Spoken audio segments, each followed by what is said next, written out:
नमस्कार दोस्तों, एक और वीडियो में आपका स्वागत है। इस वीडियो में हम नंबर सिस्टम के क्वेश्चन सॉल्व करेंगे। तो चलिए वीडियो को शुरू करते हैं। पहला क्वेश्चन लिखा हुआ है 41 की पावर 43 प्लस 43 की पावर 43 निम्न में से किससे विभाज्य है। तो क्वेश्चन क्या है, 41 की पावर 43 प्लस 43 की पावर 43। इसके पीछे कॉन्सेप्ट ये होता है कि कोई भी दो संख्याएं a प्लस बी, अगर इनकी पावर कोई विषम संख्या होती है तो ये हमेशा और हमेशा a प्लस बी से डिविजिबल होती हैं। एग्जाम्पल में अगर हम n की वैल्यू 1 ले लेते हैं तो क्या हो जाएगा, a प्लस बी, ये जो है a प्लस बी से डिविजिबल होगी। अगर हम n की वैल्यू 3 ले लेते हैं क्योंकि हमें विषम संख्या लेनी है तो हो जाएगा a cube plus B cube.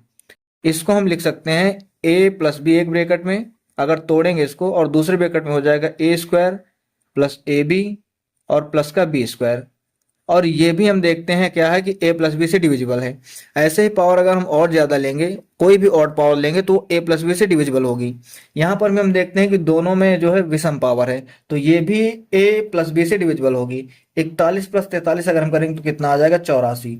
और यही हमारे क्वेश्चन का आंसर हो जाएगा। लिखा हुआ है दिए गए विकल्पों में से उस संख्या को ज्ञात कीजिए जो 3 की पावर 61 प्लस 3 की पावर 62 प्लस 3 की पावर 63 प्लस 3 की पावर 64 को पूर्ण रूप से विभाजित कर दे। तो पहले तो हम क्वेश्चन नोट कर लेंगे, 3 की पावर 61 प्लस 3 की पावर 62 प्लस 3 की पावर 63 और प्लस का है 3 की पावर 64। ऐसा क्वेश्चन जब भी आए तो हमें इसमें से मैक्सिमम पावर जितनी भी हम कॉमन ले सकते हैं उसको कॉमन ले लेना है। तो यहाँ पर हम 3 की पावर 61 को कॉमन ले लेंगे। यहाँ पर बचेगा 3 की पावर 0 प्लस 3 की पावर 1 प्लस 3 की पावर 2 प्लस 3 की पावर 3, ये बच जाएगा। अब ये 3 की पावर 61 को हम ऐसे ही रहने देते हैं। 3 की पावर 0 की वैल्यू 1 हो जाएगी, 3 की पावर 1 की वैल्यू 3 हो जाएगी, 3 की पावर 2 की वैल्यू 9 हो जाएगी और 3 की पावर 3 की वैल्यू 27 हो जाएगी। इसको अगर हम ऐड करेंगे तो 9 1 10 हो जाएगा और 3 और 27 30 हो जाएगा। टोटल हो जाएगा कितना, हमारे पास 40 हो जाएगा। लेकिन ऑप्शन में तो कहीं पर 40 दिया ही नहीं है तो इसको थोड़ा हम मॉडिफाई करते हैं। 3 की पावर 61 को हम लिख सकते हैं 3 इंटू 3 की पावर 60 इंटू 4, इसको 40 को हम लिख सकते हैं 4 इंटू 10। अब देखो हमारे पास 3 इंटू 10 बन गया 30 और ऑप्शन में भी 30 दिया हुआ है तो ये हमारे क्वेश्चन का आंसर हो जाएगा। तीसरा क्वेश्चन देखते हैं। लिखा हुआ है x का वह न्यूनतम मान ज्ञात कीजिए जिसके लिए संख्या 9 से पूर्णतया विभाज्य है।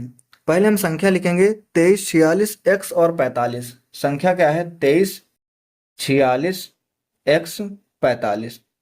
अगर ये 9 से डिविजिबल है तो हमें x की मिनिमम वैल्यू बतानी है। 9 से डिविजिबिलिटी का रूल होता है कि जो संख्या होती है उसके अंकों का योग 9 से कट जाना चाहिए। तो हम अंकों को जोड़ के 9 से काट दे रहे हैं। यहाँ पर 5 4 9 ये कट जाएगा, 6 3 9 ये कट जाएगा, कितना बच रहा है, 4 और 2 6 बच रहा है। प्लस में क्या है, x है।